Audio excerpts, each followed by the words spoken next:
How did this happen?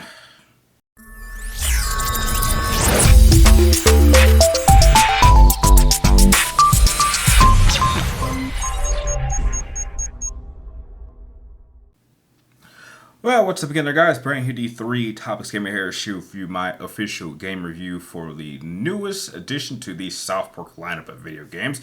This one being titled South Park Snow Day. Now, this game, in terms of position-wise, actually is a sequel to the two previous installments in the form of Stick of Truth and Fractured But Whole, which I really enjoyed both of these games.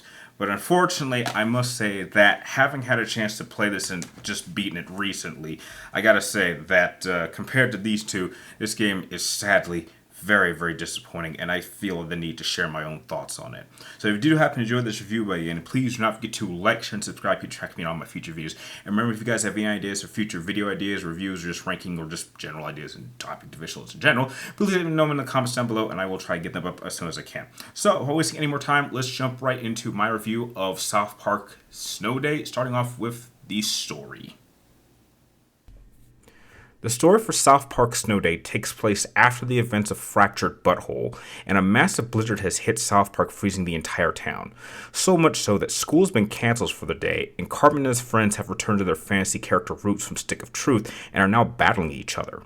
You take on the role as another new kid who just so happens to be living in the neighborhood, who joins forces with Cartman in order to try to figure out exactly what is behind the appearance of the blizzard.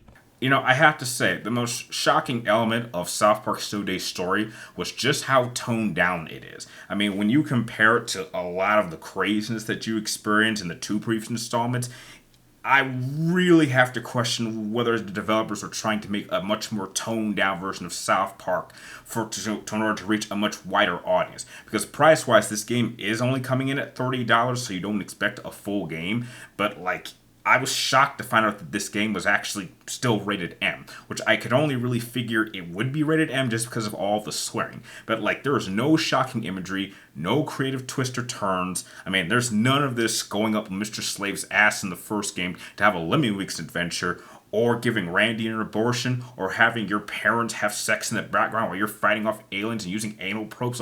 None of that. This is easily the most toned down that I have seen South Park get in a very, very long time. And that's just kind of disappointing because there's so many things that they could have done for a snow day involving the South Park characters, and it just feels that the developers were afraid to push that, or maybe they were given limitations, or maybe they just weren't creative enough. And that really does hurt the replayability of this game. When it comes to South Park Snow Day's gameplay style, it's unfortunate that the developers for this game have chosen to abandon the RPG style of the previous two installments, and instead have chosen to make this a 4-player co-op hack-and-slash game.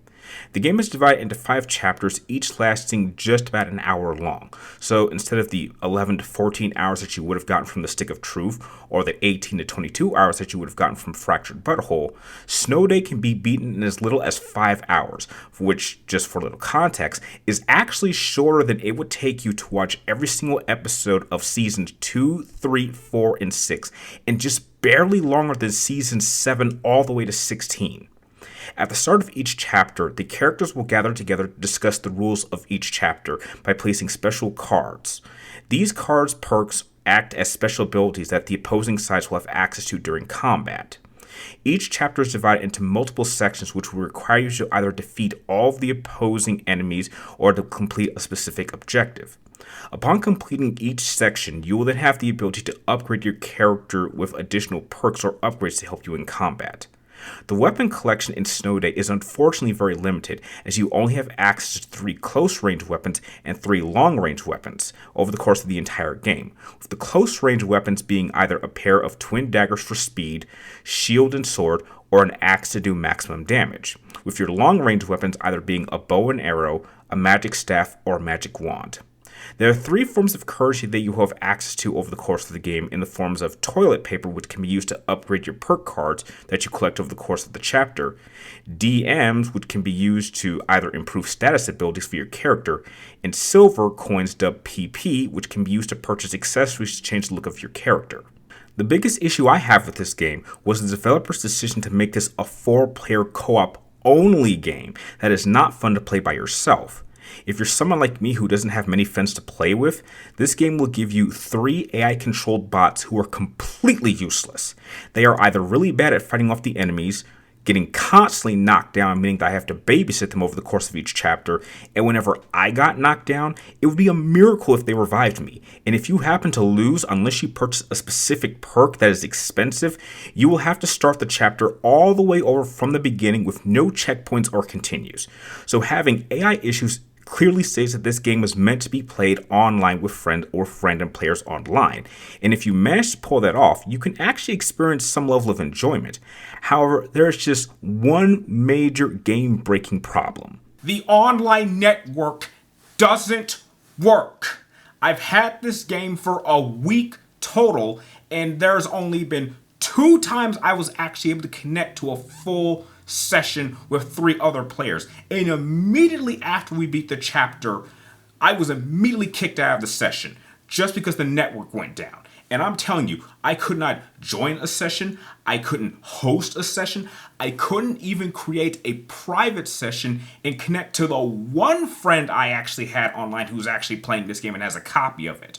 This game, just for whatever reason, the network would never connect. And I tried multiple times over several minutes over multiple days, and it just wouldn't work. And when you have built your gameplay style, you've built the entire experience around playing with people online, and when that one element doesn't work, that makes this game not fun to play. It's not fun to play with bots, and you can get entertainment with playing with online people and friends, but when you completely remove that element or make it very difficult to connect or even work at all, that really hurt the experience and made this easily one of the most disappointing games I've played in a very long time.